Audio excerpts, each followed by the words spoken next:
Welcome home, brave heroes. I'm Ash, this is HeroQuest, and today it's finally arrived. HeroQuest, Jungles of Delthrak, the newest quest pack from Avalon Hill, and this quest pack will go down in history because it is the second completely original work from Avalon Hill, complete with a lovely filigree design that they put all over the box. This is much more complex than previous box designs. I don't know what it is, I don't know what it means.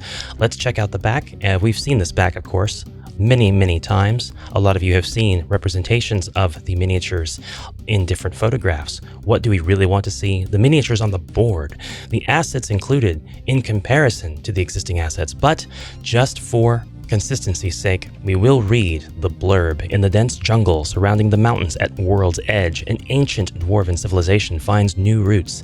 A sacred artifact prized by the dwarven refugees of Keller's Keep has been stolen, and a dread affliction racks the land. Crystalline growths have developed on the fauna of the jungle, and the creatures have gone into a frenzy. Venture into the perilous jungle lands to uproot the curse that has befallen the region. Vanquish evil, make bold choices, and follow your path to unique endings through an unprecedented choose-your-adventure mechanic.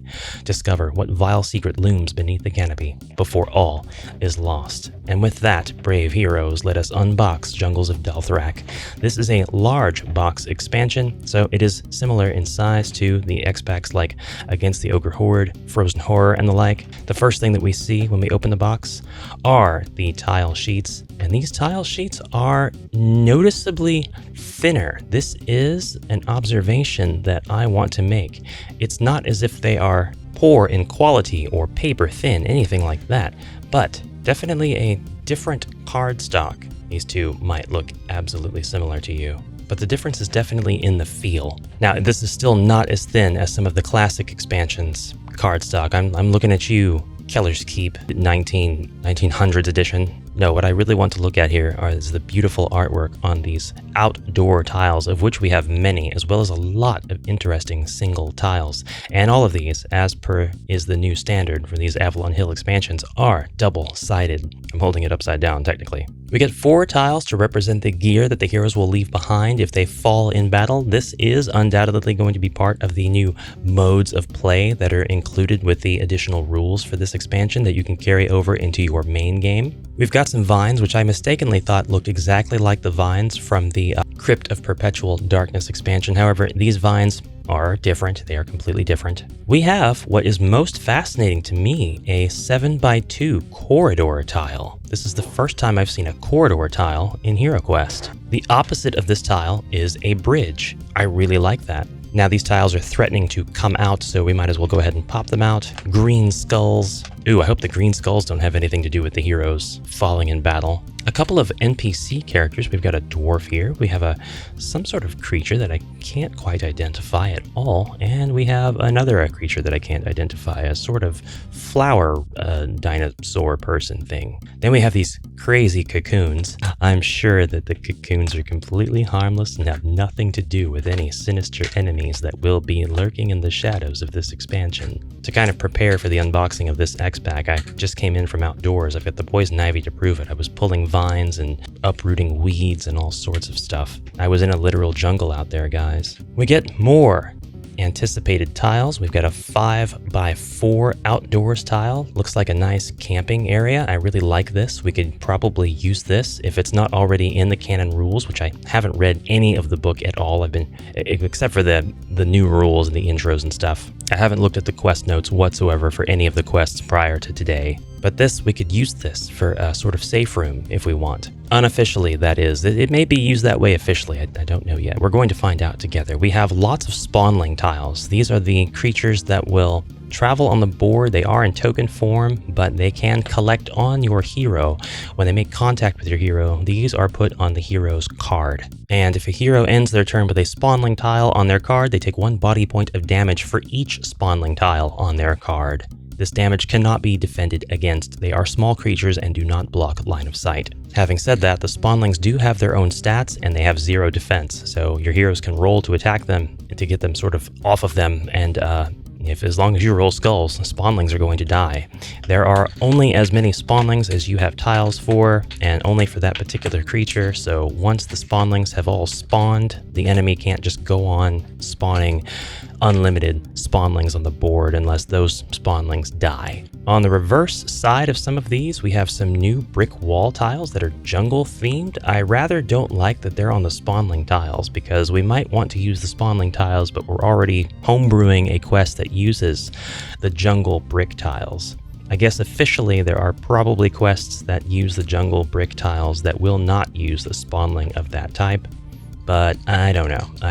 Another outdoor tile we have are the rocks. There might be an actual name for what this type of terrain is. It's rocks, and they allow you to have footholds and a place to cross whenever you need to cross a stream or a river or something, so that you don't fall in. That looks really cool, and I like that. The opposite side of the tile is the man-eating plant. I'm sure this guy has an official name, but he is a 4x4 monstrosity. He does not have an associated monster card. On the opposite side of the camping tile, we've got this lovely hut, and we have yet again a Pier 1 Imports rug. Pier 1 Imports lives on through HeroQuest, that's for sure. We have a couple of books and pots and a large cauldron and some miscellany. We have a lot of flowers along the edge as well. Exotic jungle plantation. Perhaps this is where the goblin warlock makes all of their brews. Brouhaha. That's it for tiles. Lifting up the quest book, we can see that we have a ton of miniatures, and I can't wait to look at all these, so we're just gonna skip everything and get to looking at the miniatures now. First off, we've got these two plastic bases that can be used to put different kinds of tiles into, and these will help outline different features of quests. One of the features is right here. This is a crystal cluster. Crystal clusters are represented by the crystal miniature placed on a basin, and that's what this is. So we can place the crystal cluster onto the basin, and then we have our total phalanx of a 3D model. And a basin by itself with nothing in it represents a pool of water. There is another miniature here included that represents a bonfire. Now when I saw this, I didn't get the vibes of fire. I rather thought of this as some sort of vine coming out of the ground, so it was a bit strange to think of it as a fire. It has a lot more to do with its translucency than its shape for me. But once we spin that around and get it in there, it kind of takes a couple of tries, like you're trying to fit a USB cable into a port, USB-A. Does anybody use those anymore? We all use them. We're all old enough. The game is for 41 plus. The crystal cluster does block line of sight. The bonfire does not block line of sight. The crystals are dread in origin. So if a monster casts Channel Dread while adjacent to the crystal cluster, they actually add 1 to their roll result. The crystal clusters can be attacked. They actually have 6 body points and they don't defend. And creatures can actually walk through bonfires, heroes and monsters alike, but they can't end their turn on a bonfire for hopefully obvious reasons. Now, if you do pass through a bonfire, you roll 1 combat die to see if you got burned on the way through. These obviously will take up 2 by 2 spaces on a given board. I'm going to struggle with this for the rest of my life. There we go. Might as well buy 2 copies, and then I'll have 2 basins, and then I'll have 2 of these, and I can just glue these in. I'll never have that problem again. This monster is a skull blight, often hailed as a swamp thing inspiration. We'll actually go ahead and read off the descriptions for each of the monsters and show you the cards at the same time. So we'll bust these cards open, break them right out of their Avalon Hill trappings. But Ash, a lot of board games use that kind of... Quiet! Yes, this is the Skull Blight. He has 6 movement squares, 3 attack dice, 2 defend dice, 2 body points, and 0 mind points. You can pretty much call this guy an undead, although it doesn't say it on the card just yet. Entangling Roots is the keyword associated with this monster. Where did you get your nails did? I could learn a thing or two from you, pal. There are vines growing out of the skull. There's gotta be undead quality to this. Plus, same color as undead. I'm going to share with you an opinion that I have about the convention of popular monster minis being used in any sort of game. I love the convention of a monster having a simple melee variant, a ranged variant, a magic using variant, and a brute variant. To me, this represents the brutes of the undead. There are 3 of them with this expansion. Skullblight, one of my favorite parts about this whole thing. It's gonna be very hard to keep up with claiming what's my favorite. There's a lot to like here. The Raptor, 8 movement squares, 3 attack dice, 2 defend dice, 2 body points, and 3 mind points. The keyword associated, or key phrase, I should say, associated with this monster is clever tactician. Now, somebody on one of the Facebook groups I'm in commented on the plastic type, asked if it was kind of like a different kind of plastic. They thought it might be more brittle. I'm not really getting that. I think it's the same plastic. I think the formulation and everything used are probably the same. I think where things differ, or where the perception comes in, is that there's a lot more like claws and thin parts, tails, talons, things like that with these monsters in particular because of the design. So I think the perception is pretty well justified that they could be different, but I think it's only due to the sculpt itself, not because of the plastic. Anyway, nobody cares about that. It's just my opinion. There are 2 raptors, and yes, they are clever girls. Now we just need a Chris Pratt mini. Some folks are of the opinion there shouldn't be dinosaurs in HeroQuest. I'm just going to say I do think there is a place for dinosaurs in fantasy. Not of the classic variety, but definitely make it fantasy if you're going to have that stuff in there. And these guys are definitely fantasy raptors. Come on, look at this murder chicken. There are a whopping 6 red miniatures with this expansion. That is 6 good guys, 6 heroes, one of which is a raptor. So exact same sculpt, but it comes in red. Really cool to have this particular pet. The goblin archers from against the ogre horde make a return appearance here. And yes, they are the exact same sculpts, same color, same everything. They even have the same designation on the bases, saying Ogre 9 for the female goblin and Ogre 8 for the male goblin. I'm going to lift up the tray before I go showing you the rest of the heroes. To show you the skeleton archers also make a return appearance here. And yes, at the bottom, they share the Ogre 10 designation. The cultists actually make a return here, but they are cast in a different color. They have identical stats to the Dread Cultists, these Blight Weavers. They're basically Dread Cultists in green, still with 7 movement squares to attack, to defend, 1 body, and 2 mind points. But they will have a slightly different icon. And while the Dread Cultist's ability to cast Channel Dread is still present in the Blight Weaver, instead of being able to cast Dread Lights from Rise of the Dread Moon, they cast Creeping Grasp, which is relevant to the Jungles of Delthrak expansion. That said, in every single way, it is the exact same sculpt from the Rise of the Dread Moon expansion down to the moon designation on the base. I personally don't mind that they did this. It's a different faction of enemy. They're the green jungle enemies. Faction, of course, not being a term officially recognized in HeroQuest, but it's nice to have that distinction. There are a couple of furniture pieces with this expansion. They look really nice. This is the treasure hoard, and they finally gave us another frame, a blank frame that we can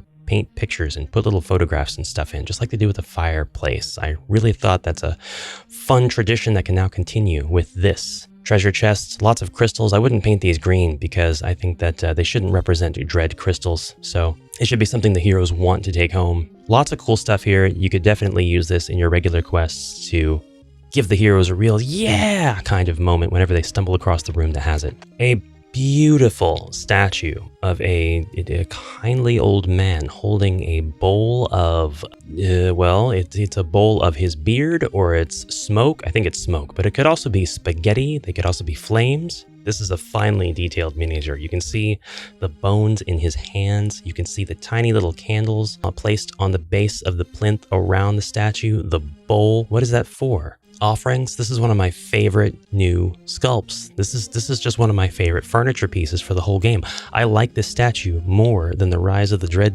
Moon Knight statues. All right, we've got 3 very large enemies to look at, but first we're going to dig into the other animal companion. This is the Saber Fang. The Saber Fang is another animal companion. The saber-toothed tiger was a monster that was going to be present in the Lost Wizard quest pack from way back in the Never Happened. But we do not know that because of design notes. Now, the Saber Fang has 10 movement squares, 2 attack dice, 3 defend, 5 body, 1 mind, and may attack diagonally while only taking up 1 square of movement, 1 tile on the board. The Saber Fang is a faithful animal ally. They're bonded to one hero and take their turn immediately following the turn of their allied hero. They can move, attack, and defend, but cannot perform other actions, use potions, or open doors. The Saber Fang moves unaffected through squares containing hindering terrain and revealed pit traps. And while I did talk about the enemy raptor, I didn't talk about the animal companion raptor. This one has 8 movement squares, 2 attack dice, 2 defend, 3 body, 3 mind, and may move before and after making an attack, making it a competent threat that can deal with those silly goblins that are able to run in, attack, and run away if you've used those settings in the HeroQuest app.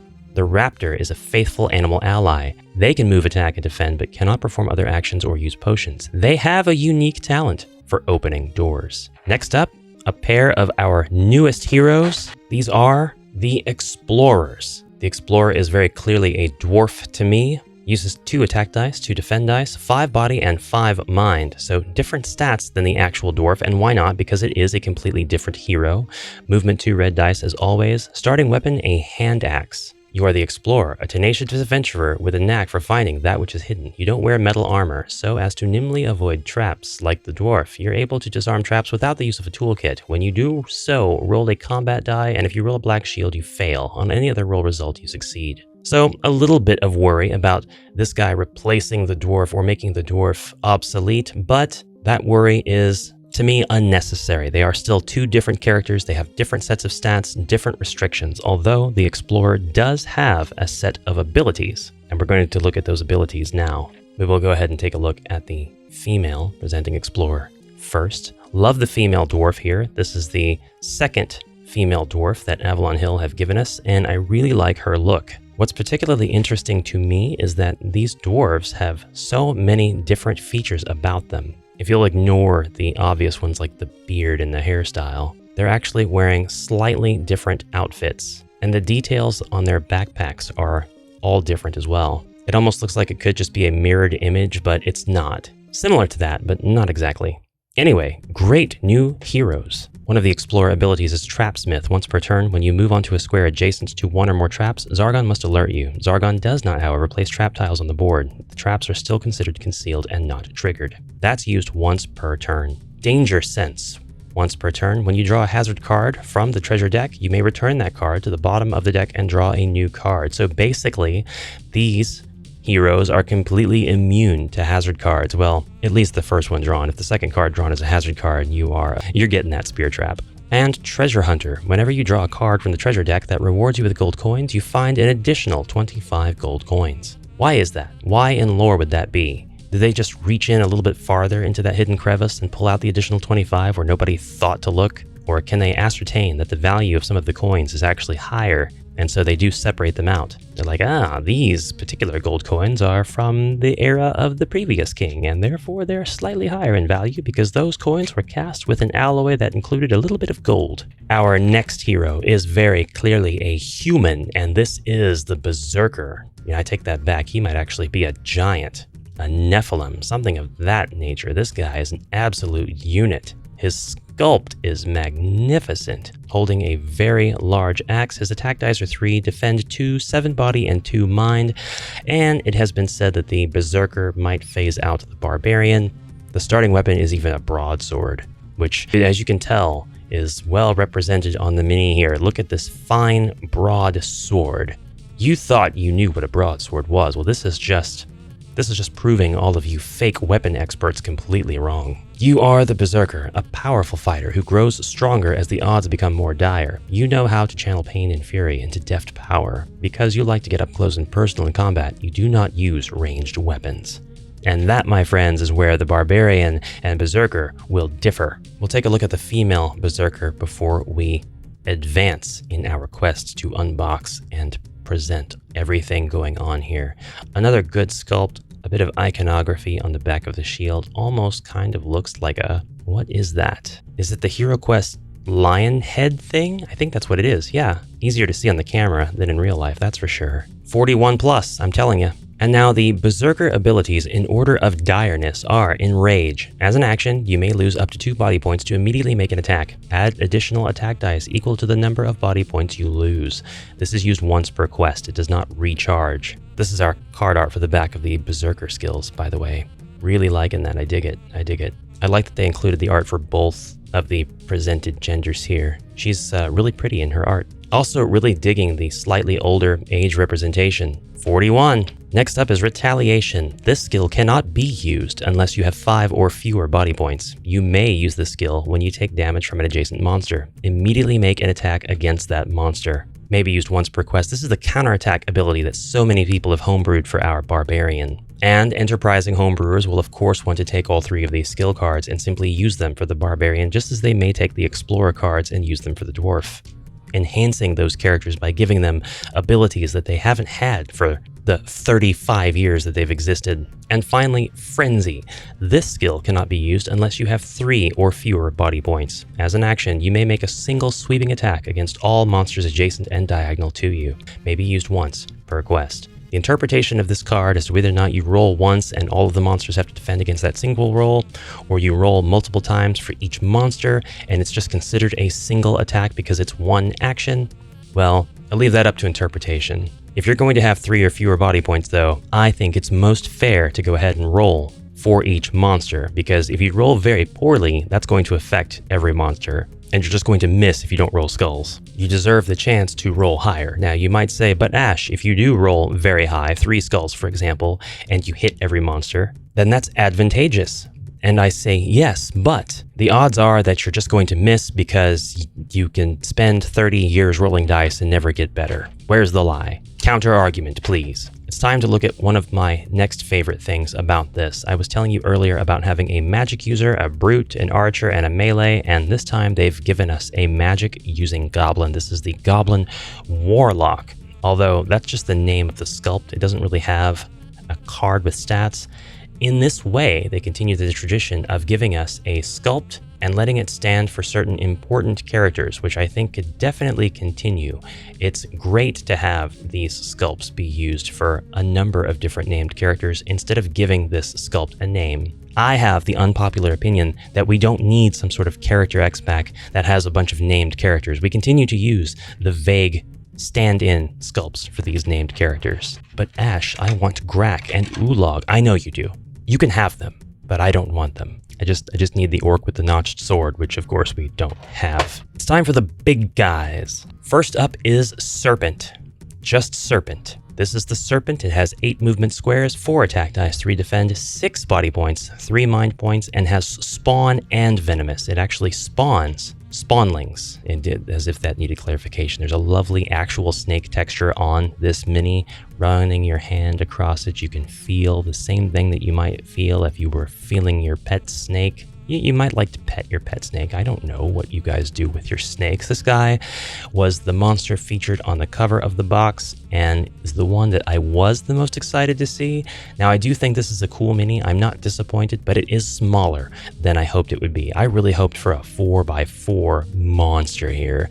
This is still a very large monster. This is still a snake that could swallow this cultist almost whole. Actually, it would swallow him whole. That's how snakes eat their food. But this particular serpent, still very dangerous, still really cool. Not quite as big as I would have liked, but that's okay. Up next is the Blight Crawler. This guy is actually a bit lighter in weight feeling than the snake, but there's a lot of spindly, thin parts going on as well. He has 7 movement squares, 4 attack dice, 4 defend dice, 3 body points, 4 mind points, and has spawn, agile, and venomous.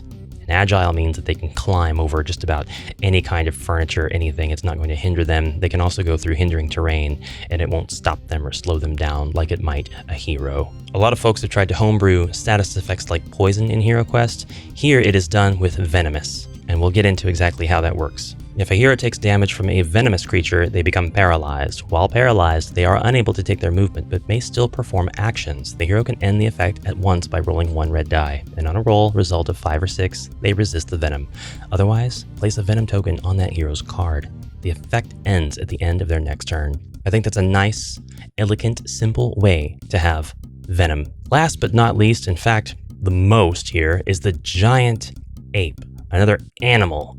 There's a lot of folks who have the valid criticism that HeroQuest is not about fighting animals, it's about fighting monsters. Well, it's the jungle. I can kind of understand the need to have a lot of animal-themed enemies. This guy's wearing the dread crystal around his neck. It's warping him. He's kind of like Gorilla Grodd in that sense. Perhaps something more akin to King Kong. But 8 movement squares, 4 attack, 3 defend, 7 body, and 5 mind with only 1 keyword, and that is agile. It's a bone club. Bone hammer, kind of unfortunately shaped. Giant ape with giant cake. Hey, I'm just here to observe. I didn't sculpt him. Very threatening, very large. The Berserker's not going to stand down, though. It's that breath. That breath is the most frightening and threatening thing about this creature. With all of that unboxed, it's time to get into the book. And we've actually seen a lot of this book in previous videos. We're not going to be doing a lot of detailing of the book here. I will say that the Alchemist shop in this particular book has the Potion of Elder Wisdom, the Spider Step Elixir, the Potion of Healing, and the Potion of Serpent's Blood. We get explanations for the new mechanics, the Cocoon tiles, the Grasping Vine Trap tiles, all the Hindering Terrain tiles, which I don't think I went over in my tile presentation. We actually have a lot of 1x1 tiles that are hindering terrain. There's 3 types of hindering terrain: sand, web, and jungle. We've got double-sided tiles that represent a lot of stuff here. Some skulls, but also some sand tiles. A 1x2 sand tile, which is also just regular outdoor tiles. A 1x3 sand tile, which is also regular outdoor. And these outdoor tiles are placed around the board in quests to kind of make up for doors in a sense. You'll have a tile placed, say, like this. And this means that, well, there's not a wall here, so now a hero who is standing here will be able to see into this room, and vice versa, at least following the regular line of sight rules, and can also traverse into that room. Yeah, these tiles are pretty cool. It's about time we had more tiles that have a lot more utility to them instead of just large room tiles with features. There are 1x1s, 1x2s, and a 2x2 tile featuring these spider webs. Now, all of the hindering terrain kind of do the same thing. Each single square of hindering terrain costs heroes and other creatures, including monsters, 2 squares of movement to traverse, unless that monster has agile. Oh, that's unfortunate. I was looking, and I didn't think anything of it. This is actually hindering terrain as well. It's not just decoration. This is hindering terrain, the jungle hindering terrain. And it makes sense. It was just an oversight. Now, I don't want to spoil anything beyond the first quest, and of course all of the rules and things that we already know from previous leaks. The first quest is called Welcome to the Jungle, and I might be alone in this, but I actually absolutely abhor that title. I wish they had titled it anything else. The first quest featuring the Jungles of Delthrak. There's a lot going on here in the very first quest. It's a great introduction to all of the new elements of the game, a great introduction to the expansion, and it still keeps plenty of the older elements. For example, we've got classic mummy, we've got classic furniture, and of course the doors. There's something else that I want to show you without being as spoiler as I can. There are some blue doors in one of the quests, and the quest notes specify that those blue doors are open. So now we have yet another sort of map tile mechanic that we can use for our own homebrew. That is to say, we can use the color blue instead of having a quest note wasted saying that, this door's open, or worse yet, having the letter A over every single door that should be open. It would still have to waste a quest note saying that all blue doors are considered open, but if we do that in our campaign notes, then we don't have to waste any sort of real estate in the individual quests. You get what I'm saying. I'm talking to you, homebrewers. Now, there are a couple of hindering tiles that are double-sided that represent certain other things, like this guy who is a Forge Heart Golem. A little bit of regret that they couldn't give us a mini for this particular monster, but he's just a one-shot, so it kind of makes sense. There were some theories going around that because this was a choose-your-adventure type of campaign, that these large monsters would kind of be like end bosses for each leg of the campaign. Now, that's not necessarily true. You will be fighting some of these monsters. Some as normal monsters that you actually just encounter in a normal quest, some as boss monsters with elevated stats noted in that quest's quest notes.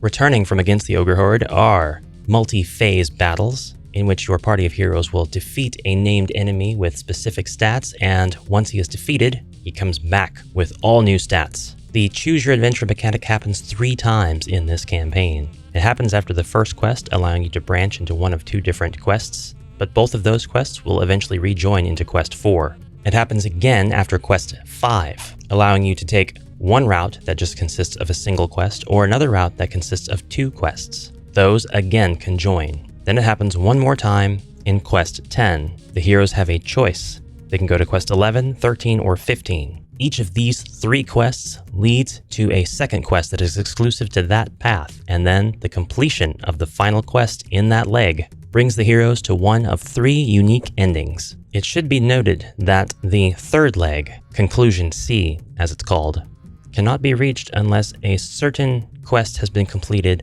earlier in the campaign. so it's possible to miss one of the branches. Discuss this with your heroes at Session 0. And now we have just a few more cards to look over. The Spawnlings, of course, which are venomous and agile. They only have 3 movement squares. The Potion of Healing, the Potion of Elder Wisdom, the Spider Step Elixir. This one's pretty gross. Something dark scuttles inside the glass. Best not to think about it.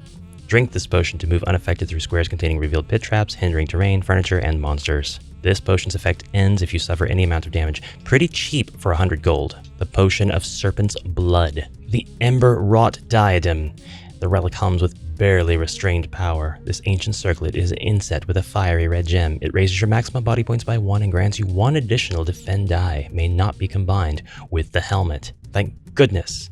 More wizard stuff. The Sapphire Skull. This legendary relic is crafted from precious cobalt gemstone. It imbues you with poise and assurance. While wielding this artifact, roll 2 attack dice against any one monster in your line of sight. Again, something for the wizard. The Bracers of the Wild. This does not have a wizard restriction also.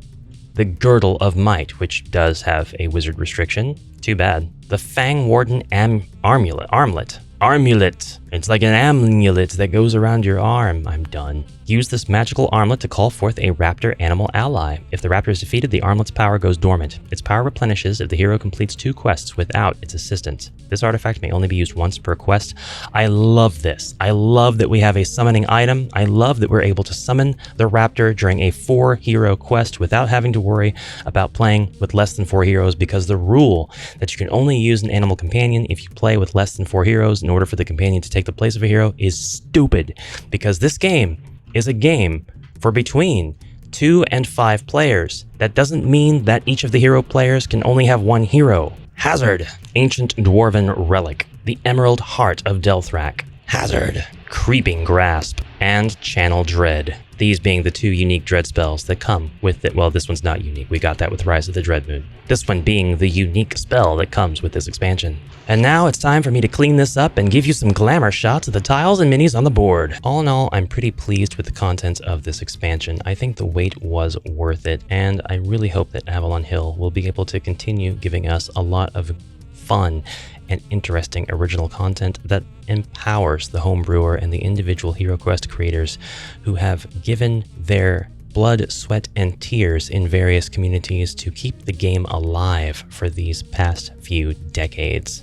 The community is really the reason that this game is still alive today and the reason that it exists even now. Creatives across the community have been homebrewing and introducing all kinds of things into this game for the longest time. It's also really cool to see Avalon Hill continuing to acknowledge some of the stuff that's been asked for or has been popularly homebrewed for a long time, such as those abilities that were given to the Berserker and the Explorer heroes. Now, these are things that have been homebrewed in the community for a long time for the Dwarf and Barbarian heroes, but this is Avalon Hill's answer to providing people with a request that they've had for a long time as well, which is just to have the stuff implemented in the game, facilitated on a canonical level. Because yes, you can homebrew whatever you want, you can fix whatever you think is broken, but that's not really the point, is it?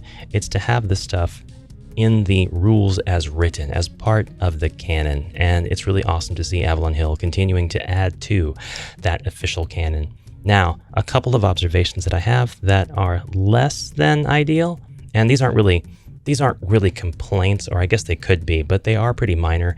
In low light situations, which my studio is pretty well lit all around the board, you can even see plenty of glare while I'm trying to show you stuff. These dark lines that separate the tiles into where the heroes can cross and stand, they aren't always going to be the most visible to everybody. They may have to peer in and really look. Case in point, the corridor tile and the bridge especially. It's not going to be a big deal, really, I think, most of the time, because your character can just, or your player actually can just look at the spaces around the character and know kind of where they're at and how far they have to travel. It's just something I noticed. It's a little bit harder to see the squares on the new tiles versus the board or the squares of other expansions. They just don't quite clearly cut into the tile as well. This is also true of the jungle board. I mean, yeah, the lines are there, the grid is there, but in slightly lower light, that's going to be a bit more noisy and harder to see, and especially this side of the tile. There's also some artwork that I kind of question Was this worth the real estate? I suppose so. Or rather, for me, maybe not, but I'm going to say that's really going to be up to each individual player's take. It either is or isn't worth it in your opinion. Next up, do these really mesh that well with other outdoor tiles? Can we finally have almost a completely outdoor dungeon? Not quite. Each of the outdoor tiles are pretty different already, and this really doesn't do anything to kind of tie them all together, but they're always situational. They're not really supposed to be used to mesh with the other X packs, so while you can do something like this, it should make sense that the outdoor tiles don't really match in such a way that you can have some continuity on the same board. I mean, that said, it's your imagination, go nuts. Lastly, some of the sculpts here really give me a Saturday morning cartoon vibe. And I mean that as in Saturday morning cartoon from the 90s specifically. I'm thinking Mighty Max. A lot of the stuff looks like Mighty Max. Now that, in my opinion, it's not really a complaint. It is a little bit inconsistent with some of the other sculpts that we've seen from Avalon Hill, but this is finally them deciding to lean into some kind of style. While I do really appreciate a lot of the sculpts that they've given us, a lot of them have been fairly generic. They've been really good quality generic, but they haven't been, in my opinion, super distinctive. There are a couple of choices like the Abomination that really puts HeroQuest by Avalon Hill into its own category. But I mean, on some level, are the goblins really that different from Pathfinder goblins, just with less wide grins? That's the sort of thing I'm talking about here. Distinction in style. We're finally getting some of that. The Skull Blight are also a part of this Saturday morning style. And you know what? It's fine. As long as they keep it consistent, I'm okay with it. And that, brave heroes, is my unboxing and overview of the jungles of Delthrak. It is truly a jungle out there getting through all of the contents, and now a lot of you are going to have an entirely new expansion to play, not 1, not 2, but 3 times if you want to experience all of the quests that are in the campaign. And I'm sorry if a lot of you haven't even finished against the Ogre Horde, and they just keep coming out with content. They can't stop, won't stop. There are pros and cons to this, but we're still counting our blessings and we're still appreciating that HeroQuest is around and we're getting brand new accessible content for less than the hundreds of dollars that the older X-Packs are going for on eBay. So all in all, the pros are still going to outweigh the cons for a long, long time. Let's just hope they can continue on this path with the next HeroQuest release, and we all know what that's going to be. So with that said, brave heroes, I will see you in the next episode. Thank you so much for watching. Comment anything you like down below, and if you'd like to help this channel be successful, please do comment anything you want down below. Like, subscribe, and all that jazz, and I'll see you in the next one. Until then, bye for now.